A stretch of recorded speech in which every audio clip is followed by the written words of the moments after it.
కూటమి నాయకులు ఏ విధంగా గెలిచారో ఈవీఎంలకు మాత్రమే తెలుసునని ధర్మవరం మాజీ ఎమ్మెల్యే కేదిరెడ్డి వెంకట్రామిరెడ్డి అన్నారు. చేనేత కార్మికులకు నేతన్న నేస్తం ఇవ్వాలంటూ ధర్మవరంలో ఆయన భారీ బైక్ ర్యాలీ నిర్వహించారు. వందలాది మంది వైసీపీ నాయకులు, కార్యకర్తలు, చేనేతలు ఈ ర్యాలీలో పాల్గొన్నారు.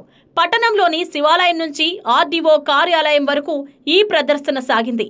ఈ సందర్భంగా కేతిరెడ్డి మాట్లాడుతూ చేనేత కార్మికులకు గడిచిన 2 సంవత్సరాలతో పాటు 75,000 నేతన్న నేస్తం ఇవ్వాలని డిమాండ్ చేశారు. నేతన్న నేస్తం గెలిచిన నాటి నుంచే ఇస్తామని చెప్పి గత 2 ఏళ్లలో మోసం చేశారన్నారు. ఇప్పుడు ఎన్నికలు వస్తున్నాయని పథకాన్ని అమలు చేస్తున్నామంటున్నారు. అయితే ఇప్పుడు ఇచ్చే 25,000తో పాటు గత 2 ఏళ్లు ఇవ్వాల్సిన 50,000 కూడా ఇవ్వాలని కేతిరెడ్డి డిమాండ్ చేశారు.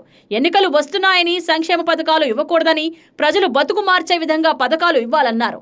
అలాగే కూటమి వచ్చాక 52 మంది చేనేతలు ఆత్మహత్యలు చేసుకున్నారని, వారి ఆదుకున్న పాపాన పోలేదనన్నారు. ఆత్మహత్య చేసుకున్న కార్మికుల కుటుంబాలకు 5 లక్షలు ఇవ్వాలని కేతిరెడ్డి డిమాండ్ చేశారు. స్వాతంత్ర భారతదేశంలో జగన్మోహన్ రెడ్డి ఇచ్చిన సంక్షేమ పథకాలు మరెవరూ ఇవ్వలేదని, కడుపుకు అన్నం తినే వారెవ్వరూ ఓటు పక్కకు వేయరనన్నారు. కానీ ఏం జరిగిందో అంతా ఈవీఎంలకే తెలుసునంటూ కామెంట్ వేశారు.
ఈరోజు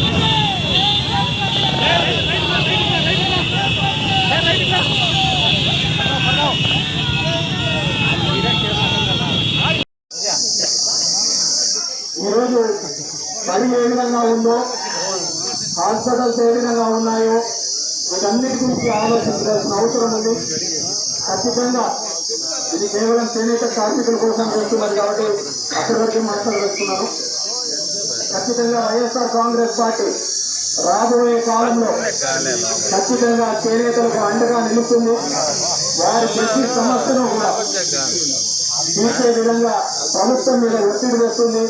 మీరేదో క్లస్టర్ చేస్తా అంటారు, ఆ క్లస్టర్లు చాలా వచ్చినాయిపోయినాయి. మన ఊరికి బాగుపనేది ఎవరైనా అటెండ్ చేయడం బాగుపడతారు. బాగుపనేది ఎవరైనా ఉంటే మీ జాగ్రత్తలు అమ్ముకునేవాడు బాగుపడతాడు. ఎప్పుడు కూడా కార్మికులు నేను జరగలే, నేను చాలా చూసా. ఈ ధర్మవరంకి వచ్చిన తర్వాత కార్మికులకు లబ్ధి జరగాలనే ఉద్దేశంతో చాలాసార్లు చాలా విధాలుగా ఆలోచించా. ఎప్పుడు సొసైటీల వాళ్ళే బాగుపడే వాళ్ళు ఏముంటారు పని ముఖ్యత రాసుకోండి. అలా కాదు, చేనేత కార్మికులు నిజంగా మేలు జరగాలని ఒకసారి నేసిన చీరలకు గిట్టుబాటు తర్వాత రావటం లేదని కూలికి సంబంధించి అయితే వేసవి నారాయణ స్వామి గుళ్ళో కూర్చొని మాట్లాడి ఆ గిట్టుబాటు పెంచే కార్యక్రమం చేసినాం. ఒకటి కాదు, రెండు కాదు, చేనేత కార్మికులు ప్రతి సందర్భంలోనూ అండగా ఉంటామని చెప్పేసి తెలియజేసుకుంటూ ఈరోజు ఈ కార్యక్రమానికి ఇచ్చేసినటువంటి మీ అందరికీ కూడా మరొక్కసారి పేరు పేరున ధన్యవాదాలు తెలియజేసుకుంటూ జై జగన్, జై జగన్, జోహార్ వైఎస్ఆర్, జోహార్ వైఎస్ఆర్. ఎటువంటి దళారులు లేకుండా మధ్య ఉన్న ప్రతి ఇంటికి 600 రూపాయలు చేయడం జరిగింది. అది ఎవరు వాళ్ళు ఎవరికి ఖాతా లేకుండా పోయి తెచ్చుకునేవాళ్ళు. తర్వాత వచ్చిన తెలుగుదేశం ప్రభుత్వం 2014 నుంచి 19కి ఇదే 600 రూపాయలు 1000 రూపాయలు చేస్తామని చెప్పడం జరిగింది. అయినా వాళ్ళు ఎక్కడా చేయలేదు. వాళ్ళు చేయకపోతే ఇదే ఆర్టీఓ ఆఫీస్ దగ్గర, సెరికల్చర్ ఆఫీస్ దగ్గర ఎన్నో ధర్నాలు చేయడం జరిగింది. ఎప్పుడైతే వైఎస్ఆర్సీపీ తరఫున మేము ధర్నాలు చేశామో ఆ ధర్నాలు చేసిన సందర్భంలోనే కొద్దిగా డబ్బులు ఇచ్చాము. మీకైతే వీళ్ళతో చేత కాదు అని చెప్పి 32 రోజులు తహసీల్దార్ ఆఫీసు ముందర రిలే నిరాహార దీక్ష చేయడం జరిగింది. 32 రోజులు నిరాహార దీక్ష తర్వాత జగన్మోహన్ రెడ్డి గారు ఇదే ధర్మవరం ఇదే సెంటర్కి వచ్చినాడు. ఇదే ధర్మవరం ఇదే సెంటర్కి వచ్చి ఆయన మనకి ఇచ్చిన మాట ప్రకారం అర్హత గల ప్రతి చేనేత కార్మికులకు, మద్దమన్న ప్రతి చేనేత కూడా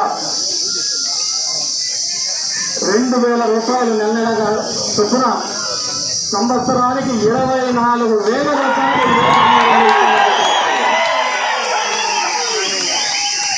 చెప్పిన మాట ప్రకారం అధికారంలోకి వచ్చిన మొదటి సంవత్సరమే తన పుట్టినరోజున డిసెంబర్ 21, 2019 రోజున ఇదే కాలేజ్ గ్రౌండ్లో మన ధర్మవరంలో వచ్చి ఇదే నేతన్న నేస్తం కార్యక్రమం స్టార్ట్ చేసి ఇవ్వడం జరిగింది. ఆ విధంగా మొదలైన ఈరోజు ఈ నేతన్న నేస్తం ఈరోజు ఈ ప్రభుత్వం వచ్చిన తర్వాత అటకెక్కే పరిస్థితి. దాని గురించి అతిగతి మాట్లాడేవారు లేరు. దగ్గర 52 మంది చేనేత కార్మికులు చనిపోతే కూడా వాళ్ళ గురించి పట్టించుకునే నాకు లేడు ఈ 2 ఏళ్లలో. ఎందుకంటే దౌర్భాగ్యం కావాలి. గతంలో కూడా తెలుగుదేశం పార్టీ ప్రభుత్వంలో ఇదే చేనేత కార్మికులు ఆత్మహత్యలు చేస్తున్నారని చెప్పేసి ప్రభుత్వానికి ఇదే విధంగా కోరడం జరిగింది. వాళ్ళకి సాయం చేయండి అని చెప్పి కోరడం జరిగింది.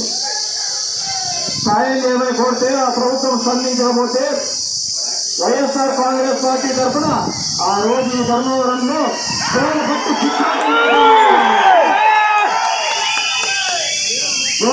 భిక్షాటన చేసి ఆ భిక్షాటనలో 60,000 రూపాయలు ఒక్కొక్క కుటుంబానికి ఆదుకోవడం జరిగింది. కాబట్టి మీ అందరినీ కూడా ఈరోజు ఈ ప్రభుత్వాన్ని కోరుతున్నాను.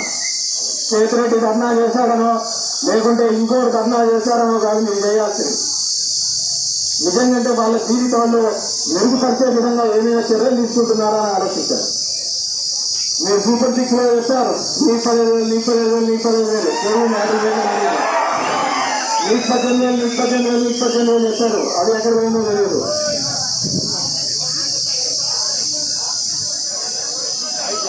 ఇంకా వాలంటీర్లకు అయితే అదేదో పడుకోవడం ఏదో ఇస్తాను తప్ప కూతురు లేదు.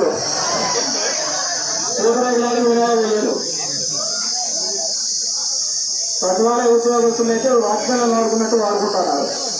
వాళ్ళ జీవితాలు మెరుగుపరిచే విధంగా వాళ్ళని ముందుకు తీసుకొని పోయే విధంగానే ఖచ్చితంగా మీరు అడుగులు వేయాలని చెప్పేసి తెలియజేసుకుంటున్నాను.